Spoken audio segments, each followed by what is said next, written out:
Thought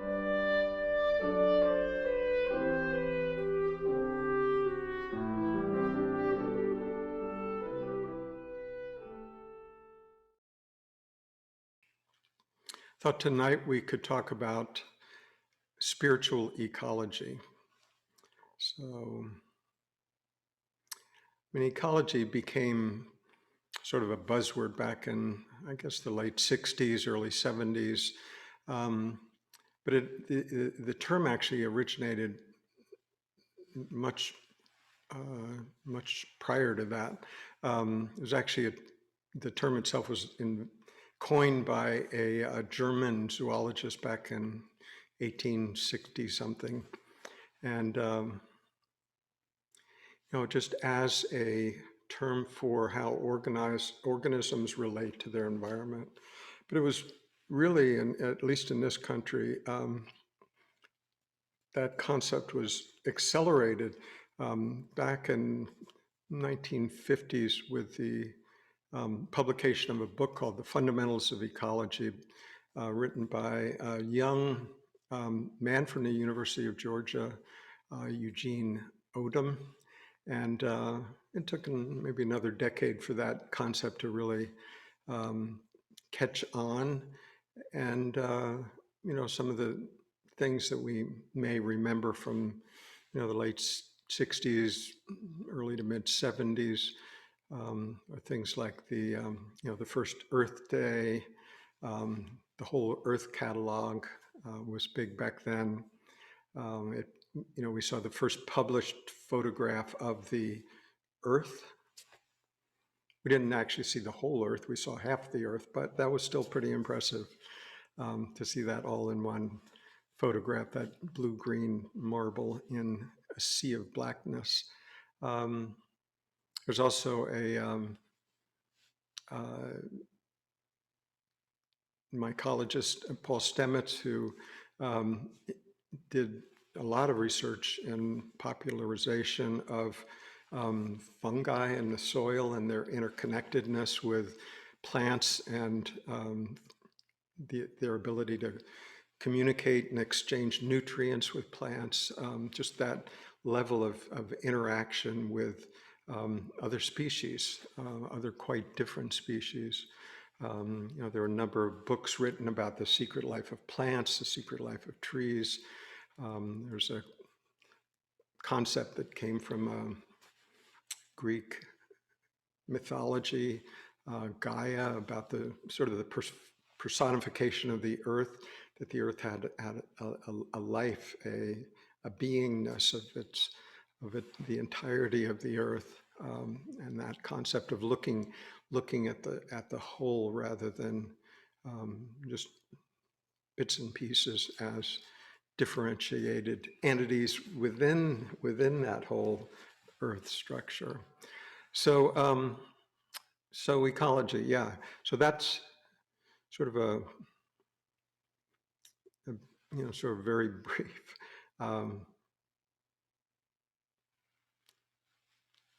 ideas that arose during that time and were popularized during that time. And I think the motivation for that popularization was sort of a reaction, in a way, to science over a period of several hundred years demystifying life, reducing life to scientific principles that could be measured, where the focus was more and more on smaller and smaller areas of investigation to more and more greater detail, which yielded all kinds of information and advancements and technologies, all of which have proved beneficial, but not without consequences. So in some sense, they took the body and dissected it, looking for the soul, the place of residence there, and found lots of information, but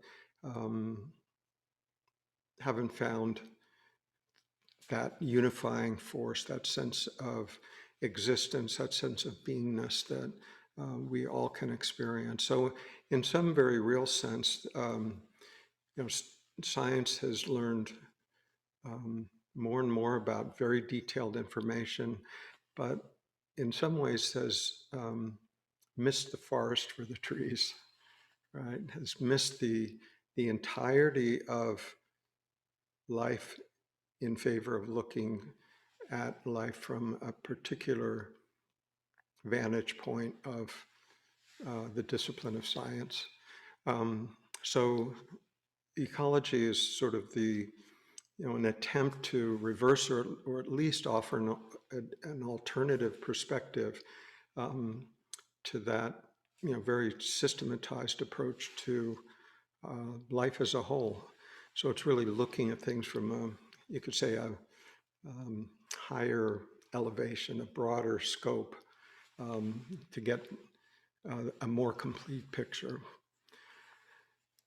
So ecology, you know, is really looking at the congruency of interactions between species and their environment, between species and each other, between organisms and each other, seeing areas where there's overlap, there's connection, there's similarity, there's cooperation, there's wholeness, you know, versus, you know, focusing solely on, you know, differences and survival of the fittest and et cetera. So it's looking at things from a, you could say, a greater elevation, seeing the big picture. Okay, so if, let's say you have a vegetable garden and you're growing beans and there's lots of bugs on the beans, science can tell you what chemical to apply to kill those bugs. You know, a more ecologic approach would be to really understand the, you know, the whole biological medium, you know, from which these plants are grown, and to understand how that may have some imbalances in that medium may have caused weaknesses in the plant, which were the underlying cause for the bugs winning. So it's just, again, taking a broader view of it rather than, you know, applying A to kill B. So there are often in, you know, the evolution of science over the last few hundred years, we've solved some problems, but because of the narrowness of the view, we've created others. So there's lots of examples. I mean, one example might be the introduction of genetically modified plants over the last 30 years or so. And it solved one problem, well, at least temporarily, maybe not ultimately, but at least temporarily it solved the farmers' issue with having to weed their crops, that it could just be done chemically and farmers wouldn't have to worry about it. Unfortunately, the consequences of that is monocultures and the effects on human immune systems that eat those particular crops. We also saw the same thing in terms of petroleum energy, cheap energy. You could say it did a lot to fuel the whole economic growth, the whole industrialization of a good portion of the world. It did do that, right? It rapidly accelerated that cheap energy, but it was only cheap when you looked at what you were paying for it, you know, by the barrel or by the gallon. What it tended to ignore in that price structure for being cheap is, you know, the cost of wars, you know, to, you know, maintain our economic interest in oil-rich countries. It ignored the effects of burning that much fossil fuel on the overall climate of the planet. So we sort of didn't pay any attention to those because we like the idea of cheap energy. So it solved one problem, but it didn't look at the issue from a broad perspective. So, and there's consequences of doing that. Okay, so, perhaps that gives us just a real, very, very brief smattering of, the world of ecology. There's a number of books that are written about bringing spirituality to ecology, to environmentalism. And, but that's not what I'd like to talk about tonight. I'd like to actually talk about the reverse, is what principles of ecology are relevant to our spiritual journey. So looking at spiritual ecology from the perspective of seeing the spiritual journey from a more ecological perspective, from, you could say, from a more inclusive, from a more, a broader perspective. So one of the first things that we can consider is that many of us, considering ourselves to be spiritual people, tend to divide life into two, right? There's our spiritual life, and then there's our worldly life, right? So we know when we're in our spiritual life and the activities that we do when we're living that life, and then we know, we go to work and we, do the dishes and we drive our car and we go out to dinner and all those other things that we do in our worldly life. And we imagine these as two separate lives.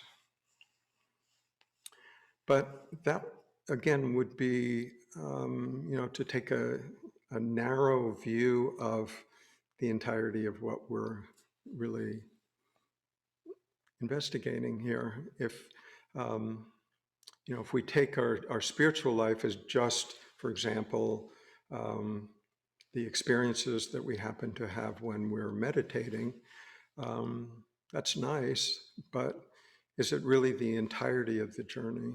Is it, if we're discounting our activities in normal everyday workaday life, then we're missing the opportunities to learn the lessons that are available to learn there. And I would suggest there are at least as many lessons to learn there as they are in our so-called spiritual life.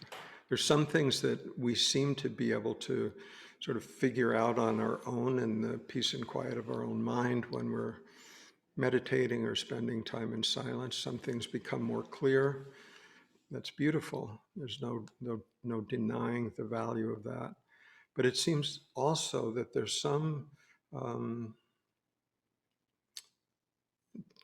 tendencies, there's some conditionings that feel so built into who we are. They just feel like, well, that's who I am, I don't know why, but it's just me. It's just feels like I'm hardwired that way. And so some of those, so really deep-seated conditionings sometimes require the rough and tumble world out there to really allow us to be put into situations where that conditioning is really seen through. And so it seems like some things require that. Some things can be seen on a cushion, some things not. So this tendency to, divide life in two, again, we're just looking at a portion of a certain way of approaching life without seeing it in the context of life as a whole. Another useful way to looking at this spiritual life in a more ecologic way would be to really contemplate, really contemplate the extent of our dependency in the world around us. What we tend to do, of course, is we've been just taught to do this, is that our identity is housed this side of my skin, and then everything outside of that is, well, everything else. So we're quite convinced that what we are is sort of encapsulated by our skin, this body, mind, and some really difficult to pinpoint sense of I am here inside somewhere, right? So, but if we really consider, like we did briefly in the lead-in meditation, if we really consider the extent to which we are dependent on and interactive with the environment around us, it really helps to soften that certainty that what we are is distinctly separate from the rest of existence. And it's just, even on a mental level of knowledge, if we really consider it and often consider it, it can be helpful to sort of blur that certainty that we have about us. What I am is separate from everything else. Because that's what we do. We presume separation, and then we try to find unity. I know I'm separate, but how can I, as a separate being, find unity with all else? Right? That's a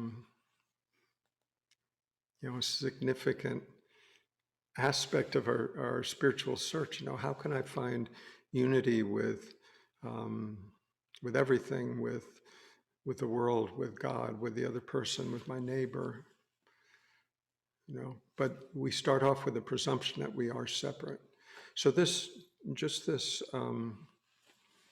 sort of frequent contemplation of, well, actually, I'm not separate. I'm totally dependent on, for, my livelihood for the, even after a few minutes, I'm dependent on taking in oxygen from the environment.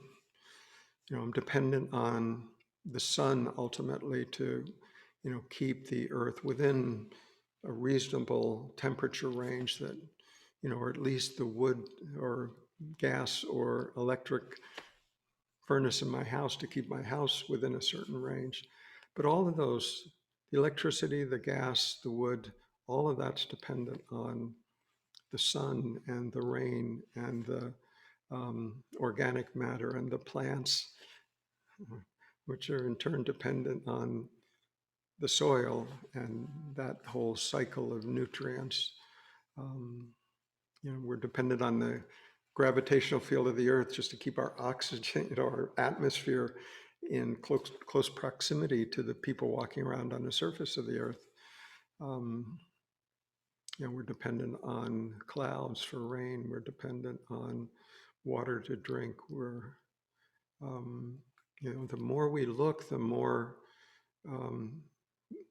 we realize that we're not alone. We are totally enmeshed in this web of life. We're also completely dependent on bacteria and organisms and that digest food for us in our bellies, right, in our intestines, who, by the way, outnumber us on a cell count basis about 10 to 1. So it really raises the question about, who is serving who here. But that level of dependency, we sort of take for granted. But if we truly contemplate it, we can just soften our certainty about being separate. Okay, this sense of separation has has consequences, right? If we believe that we are separate, um, how do we treat the earth? You know, how do we treat other people? How do we treat our rivers and oceans? How do we treat other plant and animal species? You know, if we feel like we're truly separate, um, you know, there is this tendency to feel like, well, you know, why not take what I want?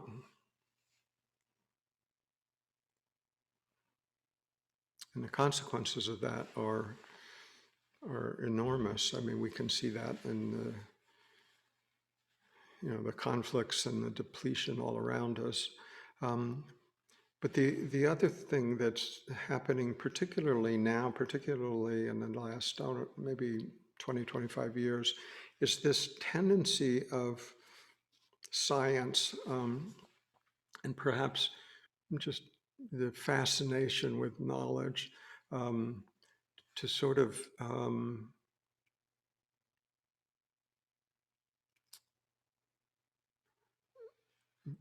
remove ourselves more and more from nature. So a few examples are artificial intelligence, you know, where we can somehow incorporate, you know, analytical skills way beyond our, you know, current brain activity, and somehow, you know, almost self-transcend our humanness into something that's transhuman, something that's, you know, no longer really grounded in the ecology of this planet. Um, you know, genetically modified organisms, again, is a way to sort of, you know, the hubris of our race to sort of tinker with, in a very sort of deliberate and heavy-handed way in the evolution of certain plants and animals with no real idea of the long-term consequences of that. You know, there's been, you know, some recent activity in trying to make, you know, the hamburgers, you know, from totally artificial means, as if that is some great advancement, to just disconnect ourselves entirely from nature. So, you know, we don't really need to be bothered with that, you know, the complexity and messiness of nature. We can just depend on technology to think our way out of all of that. So that has real consequences. Um, so coming back to spirituality, one of the things that we believe about ourselves is that somehow um, we, whatever we believe that to be, um, inhabit our bodies, right? You know, we take the bodies to be what we are, but we don't take them to be that which is in charge. That's something a little different. That's me. That's the sense of I. The body itself is sort of an instrument to get what we want. You know, to get around. You know, to perform tasks. You know, to perceive information, to have senses of enjoyment. Um, but it's a bit unruly. It doesn't always do what we want it to do. So we have this sort of odd relationship with the body that, you know, we like it. It's ours. We know we need it to be able to live this life. And yet at the same time, it's not always cooperative, right? I mean, we decide to go on a diet and then fail at that a few days later. We decide to exercise and then don't. We decide that we want to change and then we resist change. Um, you know, it doesn't always follow along. You know, it's sort of an unruly servant, you could say. But we have this relationship with our own body, but it's a combination of sort of identifying with the body, um, and um, and also not entirely trusting it, right? You ever have that sense of um, not quite trusting it to do the right thing, say the right thing, not quite trusting to leave you at peace, um, not trusting it to not bring up old stories that you don't really want to think about. So we have this sort of odd relationship with the body that where we're identified with it, um, but we're also um, a little bit at, at, at unease with it, you could say. So there's a division within ourselves where what we believe ourselves to be is somehow other than the entirety of what even this body mind is. So the mind, is sort of demanding of the body, to give it pleasure, right? To do something exciting or interesting or read something that we want to read, or you know, something that will relieve the boredom. Um, uh, but we're in some sense what we are is demanding it to give us pleasure, to do what we want it to do. Um, but even when it does that, we are sort of oblivious to the letdown that follows, the sort of disappointment that whatever the pleasure is, it's never quite enough or quite as wonderful as we'd hoped it would be, or doesn't last as long as we hoped it would, or the results just weren't what we expected them to be. So there's, whatever pleasure is pursued with the purpose of, enhancing the feeling of this organism, it's almost inevitably followed by some sense of letdown, because we're expecting the experience to be the reward. Okay, so this movement, this sort of demand on the body beyond its abilities to deliver, is not actually all that dissimilar from humans' demands on the earth that just keep giving and giving and giving, beyond its ability to restore itself, right? Unreasonable expectations of its capacity. Um, to what end?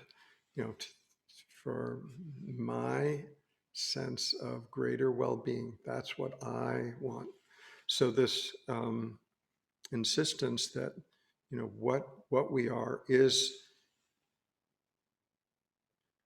somehow more significant than the, the greater good, the larger perspective.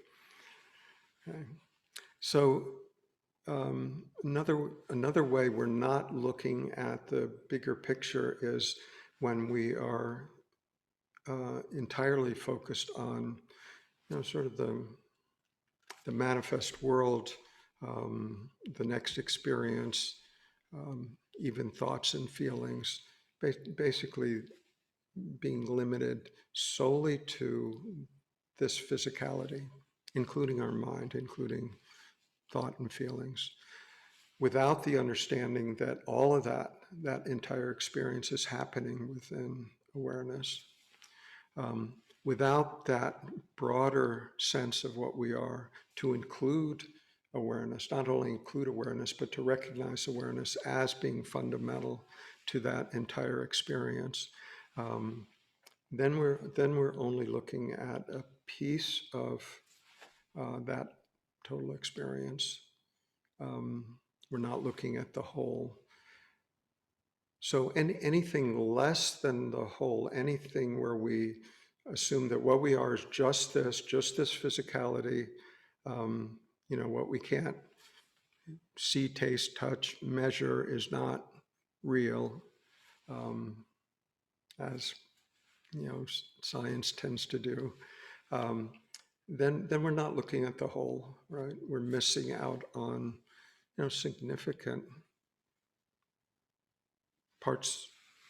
aspects of our life, right? Really important aspects of our life, like, love and joy and contentment and companionship and compassion, things that can't be measured, can't be put under a microscope, can't be quantified. So to just acknowledge that there's some things that are within the purview of our mental thought, analytical capabilities, that's wonderful. But to also recognize that it's not the whole story, that there's,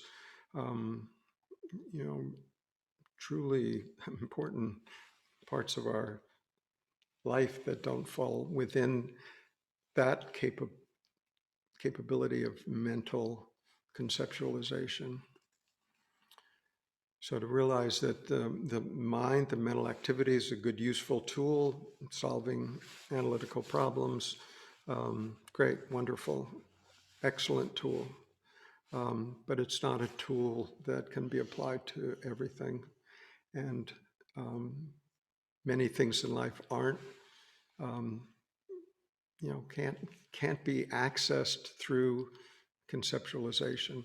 Conceptualization is just reduces the reality of the experience down to something that we can put words to. So whatever that is will be far less than the reality of the experience itself. So the entirety must include the whole thing.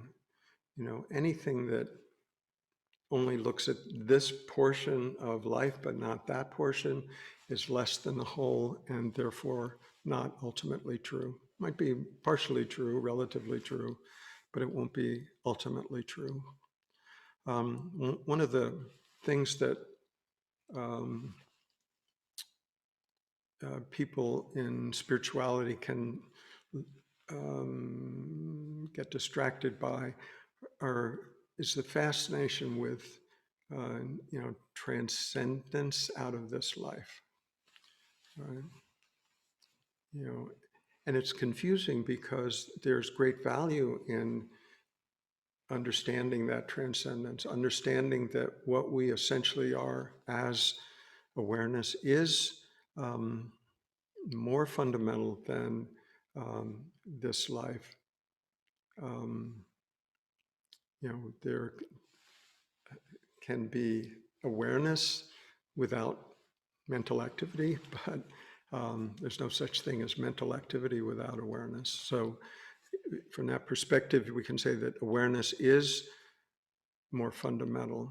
So the idea of transcendence to a higher state is of value, is of immense value to recognize that. But it's also a danger because, again, it is just a portion of the greater life experience, right? It's an escape from the messiness of life. Beautiful, peaceful, wonderful, not to be diminished in any way, except that it's not the whole picture. So it is something that spiritual people can get lost into because it feels safe, protected, free. But if it is really free, then we should be free enough to come back and live this life fully, and to hang out in that transcendent state out of distrust of or fear of or reluctance to go back into the messiness of my personality and my shortcomings, etc. Then again we're just looking at a portion and not the whole, not the entirety of it. So the wholeness of it is the realm of truth. So any time that there's a sense of separating, wanting this but not that, we're missing the point. And the um, in Buddhism, they talk about, one of the goals of spirituality is to avoid rebirth, right? Right? Get, uh, advance ourselves so much to a degree in this lifetime that we never have to be reborn.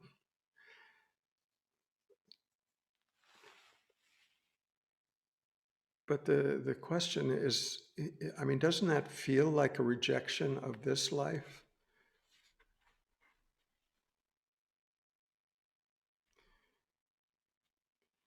I really don't think that's what the Buddha was pointing to. You look at the Eightfold Path, which is the things to do to get enlightened, and they're very practical, in terms of right livelihood, right speech, right action. This has very much to do with life itself. It's not an escape from life, like just get me out of here. Um, they talk about a resolution to suffering, but the suffering is itself a motivation to look more deeply. So if we take it just as something to be avoided at all cost, again, we're pushing something away in order to gain something. Gain it for who? Gain it for me, right? So we're still not looking at the broader picture from a larger, sort of more elevated perspective, you could say. So this movement towards wanting to transcend life, in one sense, it's not certainly not wrong. It's a deeper understanding from this material world is all there is, then obviously recognizing our transcendent nature is a huge liberation from that. But it's also a limitation. It's also a limitation if we're holding ourselves apart from life, in order to stay in that transcendent state and not fully return to life and be able to function in this life, but from the understanding of what we truly are. That's the whole picture. Very similar spiritual under, teaching is about the world being an illusion, right? In some sense, that's true. Our entire experience of the world only happens as an appearance within awareness. That's where the entire world appears. So from that perspective, I can understand that, when someone says that the world is an illusion. But it's a beautiful illusion, right? It's, awareness is spectacular, but so is the appearance within that awareness, right? So to dismiss it out, the world's just an illusion, is just a mental shortcut that doesn't really look at the entirety of our experience deeply. Yes, it's not a solid, objective, external world that we were taught that it was. That's true. But it's also not entirely illusory either. It's just not what we thought it was. But what it is this magnificent unfolding within consciousness, beautiful in its complexity, in its vastness, in its spectacular diversity. And to denigrate that, to toss that away in favor of some ideological state where we can sit back and maintain the world as illusion, is again dividing, slicing our experience into, and preferring this over that. So I wanted to go back and look at a few principles of ecology, and see how they relate to the spiritual journey. One of the principles of ecology is sustainability, right? The ability to continue over a period of time, um, in a beneficial way, in a functional way, in a way that doesn't diminish or degrade. Okay, so sustainability. So in terms of spirituality, one of the ways that spiritual people can get trapped is the seeking high states, right? Seeking peak experiences, seeking spiritual revelations, visions, etc. And those are not sustainable, right? Memory of them is wonderful. We can learn things from them, yes. But for any belief that we may be carrying that when enlightened, we will have a felt experience that is sustainable forever is not true, right? Because it's not what enlightenment is. Enlightenment is that which is present for, notices whatever state we happen to be in. Maybe it's a wonderfully high, spiritually revealing state, beautiful. No need to deny that. We all love it. It's addictive, we like it. Or it could be the next mundane moment, walking across the room, driving to work, whatever. The recognition of what we truly are is what is present for all of that. In order to be sustainable, it needs to be without effort, right? The effortless state, what the Taoists call the natural state, right? If we're needing to make an effort to, sort of keep ourselves in a up position, a high position, a happy position, if we require effort to do that, it's not sustainable. We may be able to do it, a lot of the time if we're really good at that, but if it takes effort, it's not sustainable. Not all the time, right? So to apply this sense of sustainability, in this sense, we need to look for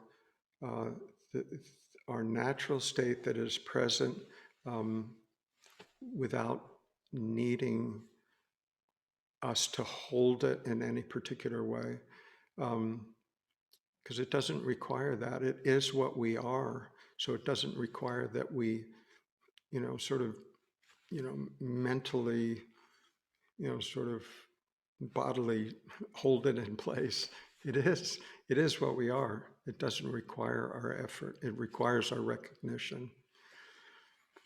Okay, another principle of ecology is restoration, right? Returning things to a more balanced state and being able to, maintain that state in a continued sensitive way.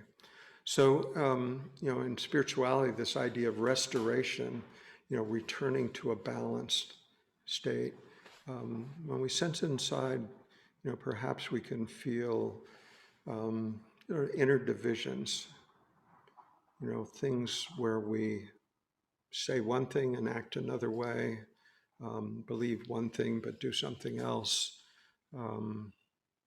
have territories within we don't really want to look at, and we especially don't want other people to look at, but we don't, we just want them, just keep quiet, let me get on with my life. But we still know that they're lurking about, and that causes us some stress and anxiety, because we know that they're there and they need to be addressed sooner or later. So the lesson in spirituality is, in order to restore a sense of balance within ourselves, even those shadow areas need to be looked at sooner or later. We don't need to do it all at once, but we need to do it as they arise, without fear, without hesitancy to address them. All right, so another area where ecology applies to spirituality is this sense of cooperation, where organisms sometimes compete with each other, but sometimes often cooperate with each other, yield benefits to each other, come into alignment with, greater processes in life. So an example of that in the spiritual journey is the teaching to allow everything to be as it is, right? To not be opposed to life, to be, in a sense, sort of a cooperative attitude towards life, that we're available wherever life may lead us. So we're open to that, we're available to that level of non-opposition. You could say, almost say non-violence towards life, where we're not opposed to whatever life brings us. Clearly, we'll enjoy some things and some things will be difficult, no doubt. But whatever does arise, if we're available and present for dealing with whatever that is, then life is easier, life flows. We come into alignment with life. So we're not holding ourselves apart from it as spiritual people, where we allow ourselves to fully engage in life.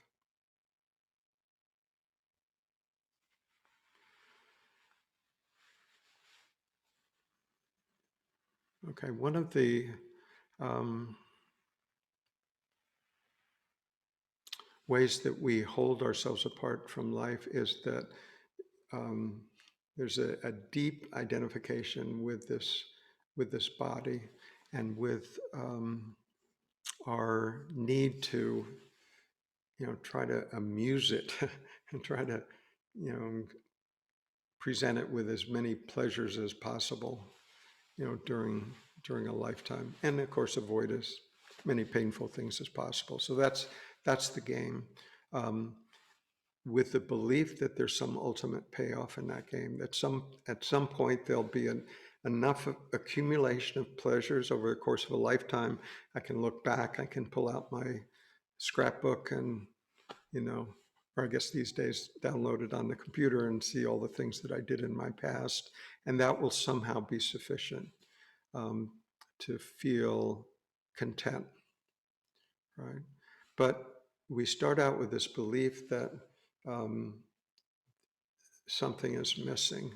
I need something in order to reach a certain level of happiness, and that's not present now.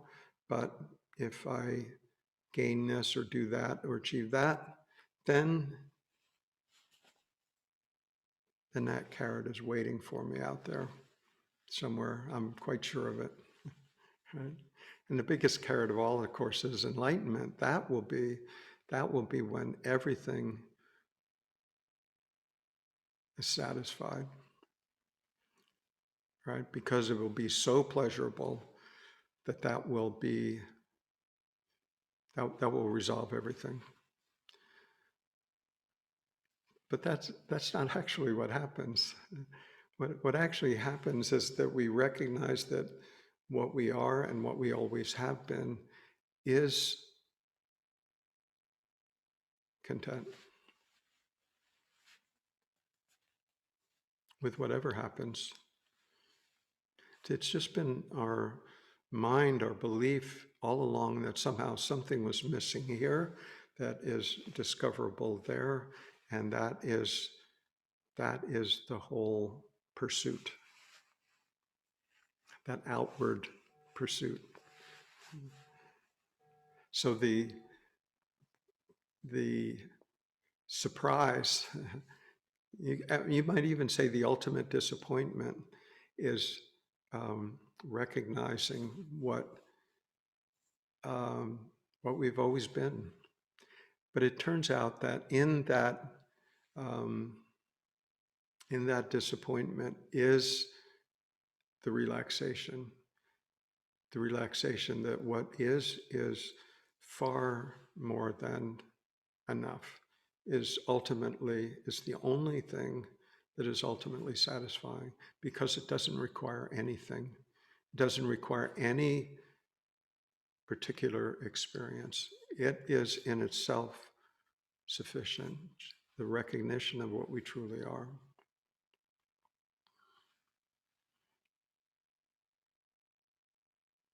Life experienced simply as life. Yeah. Just like nature, an explosion of life, ever-changing manifestation of immense proportions of life, right?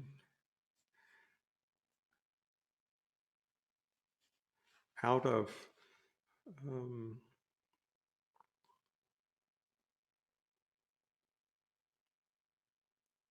deep well of creativity. And we have the good fortune, the immense good fortune, to be present for that, to experience that from a deep understanding that we are not in any way separate from that.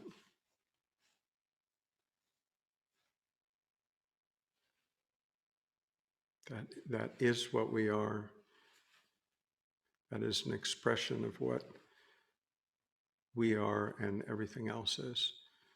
And that degree of recognition of our own deepest nature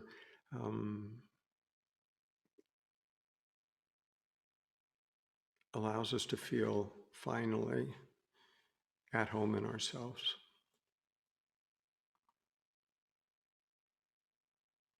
And there is the peace and the contentment without the need for any particular thing to happen.